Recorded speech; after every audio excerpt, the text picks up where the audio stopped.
How are gourds and bones used to make instruments? Imagine holding a piece of nature that can sing and carry stories across generations. That's what gourds and bones do in the world of traditional music. These natural materials have been used for thousands of years to create instruments that are more than just sounds. They are symbols of cultural identity and spiritual connection. Gourds are the shells of certain fruits that grow on vines. Once they are ripe, people carefully harvest them, then remove the pulp and seeds inside. The gourd is left to dry completely, which makes it hard and durable. This process can take several weeks. When dry, the gourd becomes a resonator or sound chamber. Its size and shape influence the tone it produces.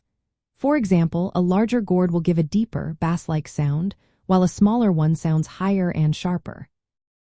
One popular gourd instrument is the shekere.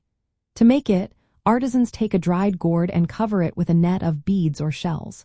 When shaken or twisted, the beads rattle, creating a rhythmic sound. The shekere is often used in West African music and spiritual ceremonies. Another example is the guiro, which is made from a carved gourd with ridges on its surface. Musicians scrape a stick along these ridges to produce a rasping, percussive sound.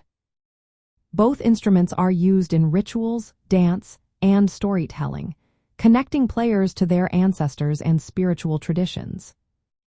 Bones are another natural material used to craft musical instruments. They come from animals and are shaped into flutes, whistles, or other wind instruments.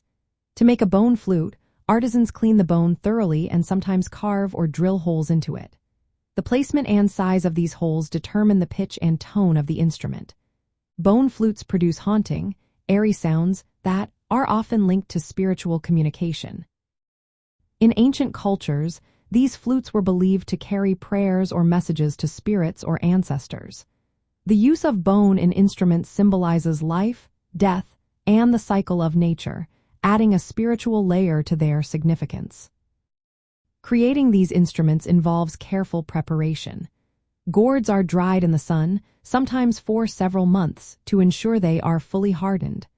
Bones are cleaned, sometimes boiled, and then shaped or decorated. The process is often accompanied by rituals, respecting the material's origins and their sacred roles in ceremonies. In many cultures, these instruments are more than just tools for music.